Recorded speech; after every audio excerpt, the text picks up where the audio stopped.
what they do. We'll wait and see, but I would think there could be a bit of middle towards Stan's side. It often happens on easier ground, but it's not going to be bottomless. So I think they will come up the middle though. Yeah, for it's sure. soft goods are soft in places, it would say. That must have been a late non-runner, because I did go over to the weighing room earlier on, I promise.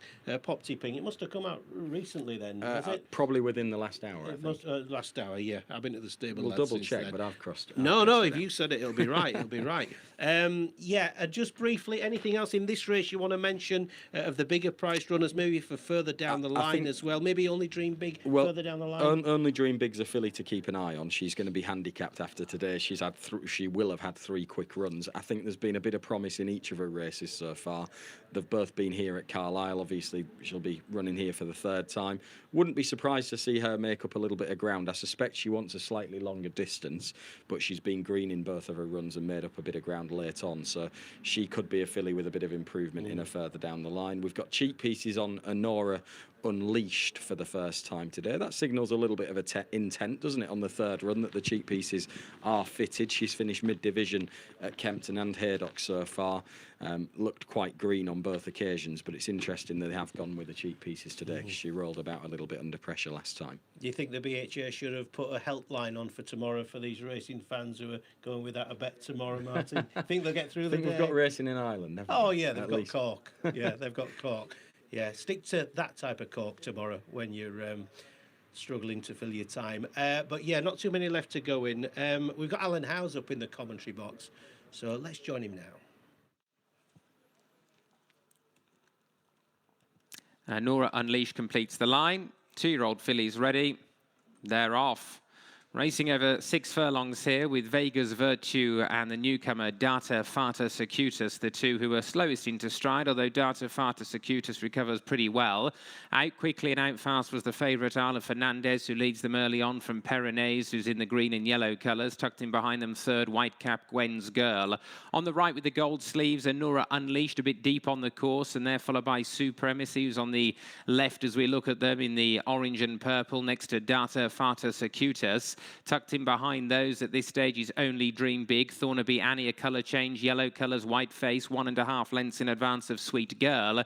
And Vega's Virtue is the back marker as they come in line for home. Less than 2.5 to go. And Isle of Fernandez showing the way with the noseband from Data Fata Circuitus. Peronaise on the left, trying to mount a challenge is Gwen's Girl. Thornaby Annie behind them. Supremacy's further back at this stage as well as they approach the furlong marker. And Isle of Fernandez shaken up by Tom Eves, and is beginning to extend here. Isle of Fernandez drawing away from Thornaby Annie, Gwen's Girl, Peronaise in behind them, but having run at Glorious Goodwood and York's Ebor Festival, Isle of Fernandez down in grade and into the winner's enclosure. Beat Gwen's Girl, Thornaby Annie, Peronaise, Nora Unleashed, and they were followed by Sweet Girl.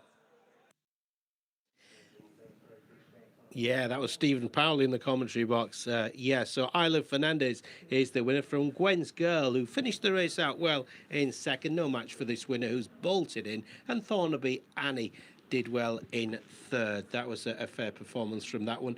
Better than debut, but no doubts about the winner there, Martin. Isle of Fernandez bolts up as the form suggested. Yeah, quite simply a case of taking advantage of a good opportunity and a significant ease in grade, and she's been able to dominate the race from the outset. Did everything on an even keel, bounced out well out of the stalls, in front, relaxed, and then finished off her race nicely. And she's just far too good for them. Promise from Gwen's Girl back in 2nd place. She stayed on nicely. I'm sure she's going to appreciate another furlong, probably a miler in time. She's a filly by Sergei Prokofiev from the family of the Guineas winner Cockney Rebel. And it's a nice start to her career. A filly who was only picked up for 1,000 guineas as a foal. So that's a good start from Gwen's Girl, but not in the same league today as Isle of Fernandez. Yeah, and Mark likes that horse in 2nd. You know, he did say the horse could run quite well today, so that horse will build on that. I had a chat with him earlier on near the stable lads, and Gwen's Girl, he was hoping for a fair run, but he knew it was never going to be a match for the winner. But that's definitely one to take out, along with the winner. But I'd definitely just keep half an eye on that Gwen's Girl. I think she'll be placed to progress. That's the first race on the card, the 4:15.